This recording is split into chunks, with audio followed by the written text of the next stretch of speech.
Olá, minha querida amiga, meu querido amigo. Que bom mais uma vez estarmos juntos para continuarmos nosso estudo de um assunto tão importante que é o estado dos mortos, a realidade da ressurreição e a fragilidade da teoria de que a alma é imortal, que o ser humano sobrevive à própria morte do corpo. Já vimos que isso não se sustenta.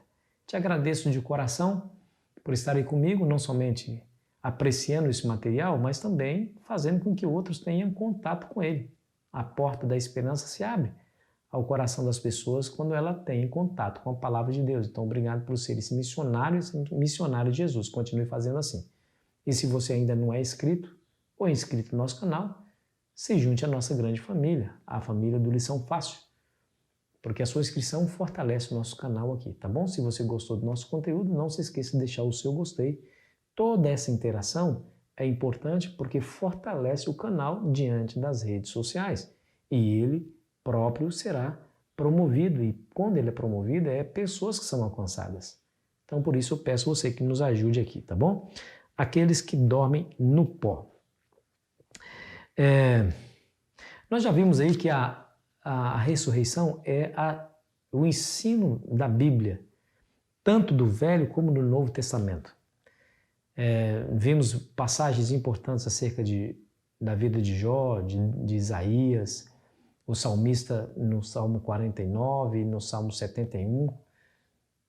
Agora nós vamos ver uma outra particularidade da ressurreição que vai nos surpreender. Mas é importante que nós mantenhamos isso no coração.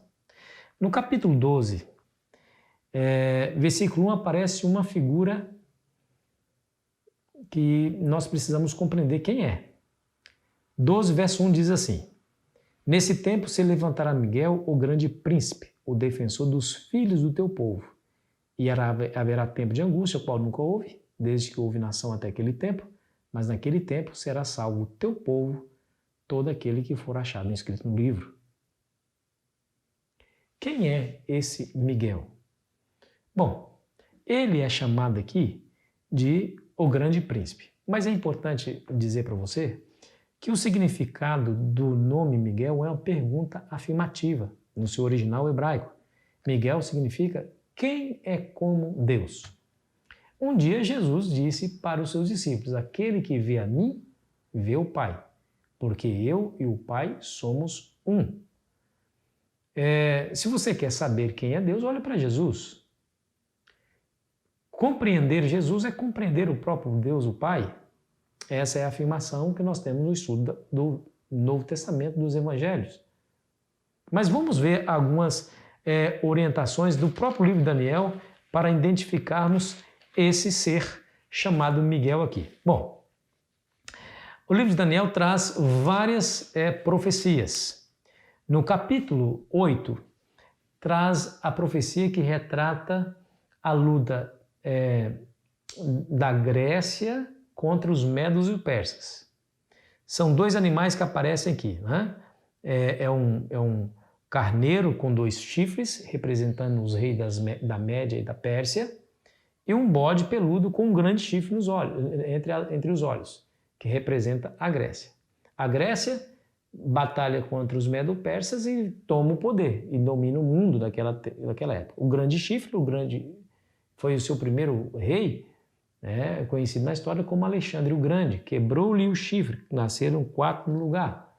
Os 4 generais de Alexandre dividem o reino entre si, porque Alexandre não tinha herdeiro.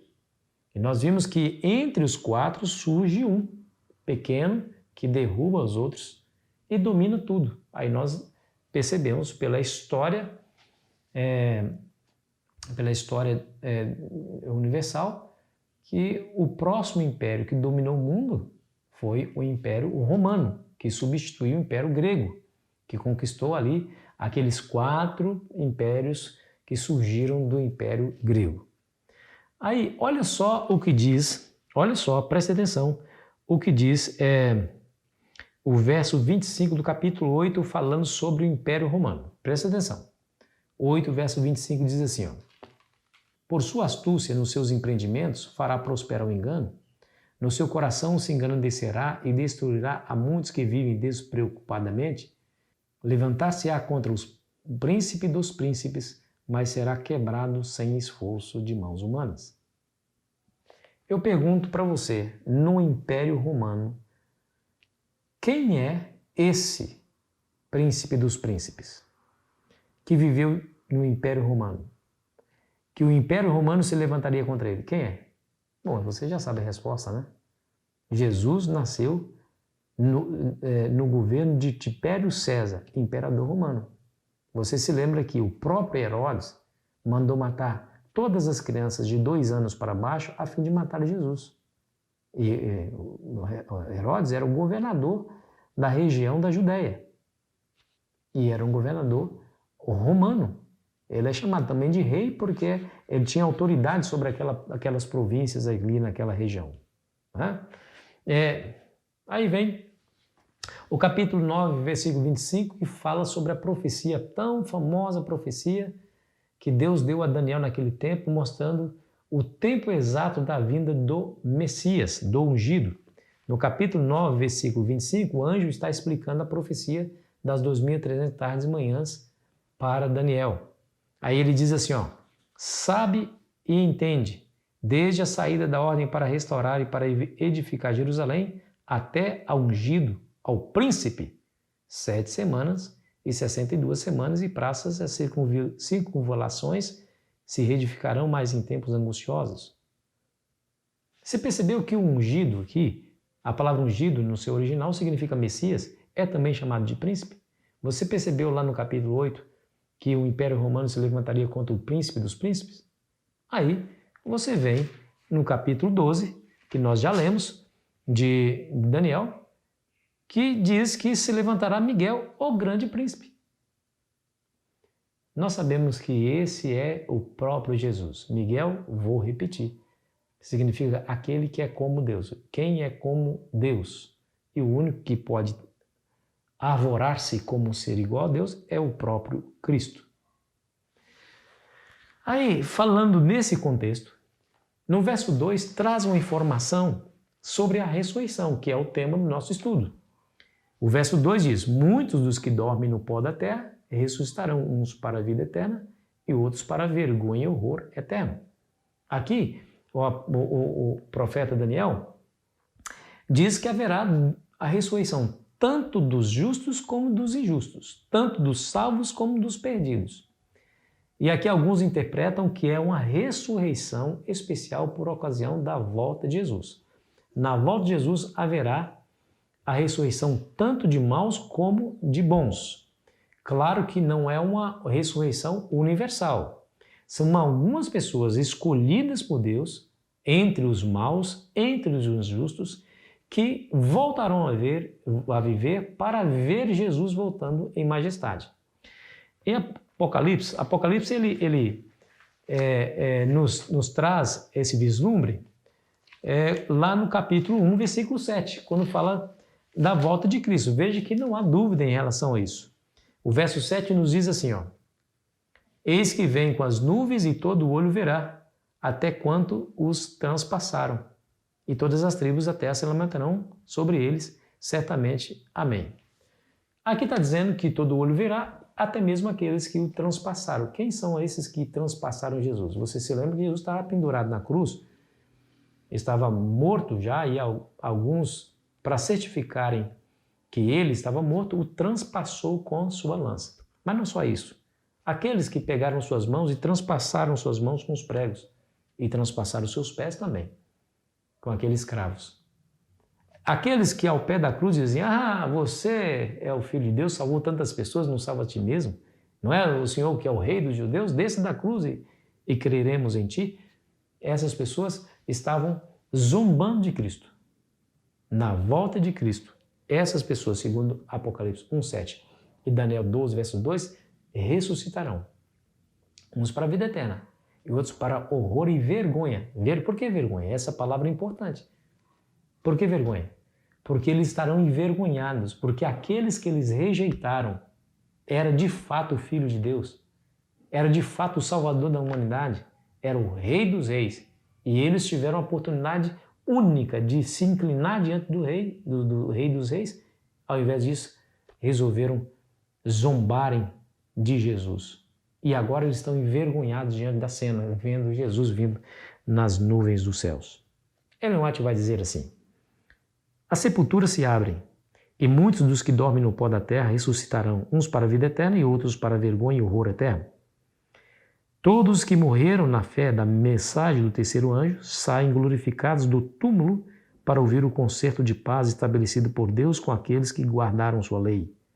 Até mesmo aqueles que o transpassaram, os que zombavam e escarneceram da agonia de Cristo, e os mais obstinados inimigos de sua verdade, e o seu povo ressuscitarão para contemplá-lo em sua glória e ver a honra conferida aos fiéis e obedientes.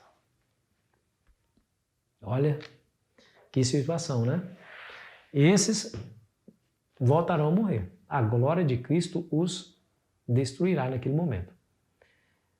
Mas ressuscitarão, para que eles pudessem ver Jesus voltar, para que eles pudessem ter ver o gostinho da honra e da glória de Jesus Cristo e da honra conferida àqueles que eles perseguiram e mataram ao fio da espada por crerem em Cristo.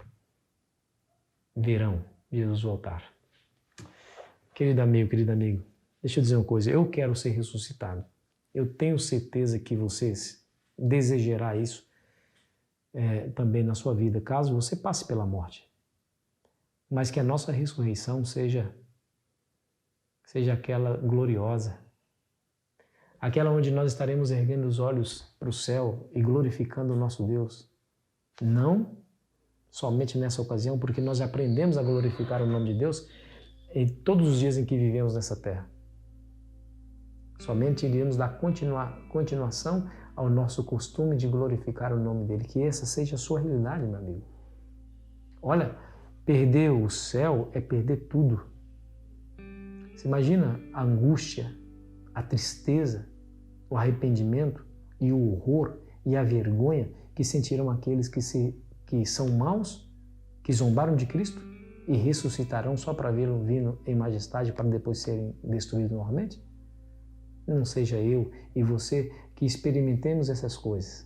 Que eu e você estejamos hoje, no tempo que eu tenho oportunidade, aos pés de Jesus, aprendendo dele, sendo ensinado por ele, tendo a minha vida centralizada nele, tendo amizade íntima com ele. Ele é o meu confessor. Eu me confesso a ele. Ele é o meu conselheiro. Ele é meu amigo. Ele me presta o ombro para que eu chore no ombro dele. Ele é o meu consolador. Ele é o meu mantenedor, Ele é meu Redentor, Ele é meu Senhor. Se você escolher Jesus para ser tudo isso na sua vida, saiba que aquele dia será glorioso para você. Será infinita a sua alegria e sua felicidade. Espero que essa seja a sua realidade, meu amigo, porque eu tenho certeza que você, ao ouvir essas palavras, aceitará Cristo no seu coração como seu Salvador e seu Redentor. Quero orar por você. Querido Jesus, nos ajude, Pai, a concentrarmos a nossa vida em Ti, a buscarmos a salvação enquanto ela ainda está disponível a nós, a entrarmos pela porta que ainda está aberta, mas um dia ela se fechará. Um dia a oportunidade de salvação cessará, mas que todos nós estejamos seguros em Cristo quando esse dia chegar. Entregamos a nossa vida nas Tuas mãos, em nome de Jesus. Amém. Querido amigo, querida amiga, foi uma alegria estar com você. Amanhã continuaremos aqui a nossa jornada, afinal de contas terminaremos aqui a nossa semana de reflexões, mas eu fico aqui esperando você ansiosamente. Aproveite bem o seu dia.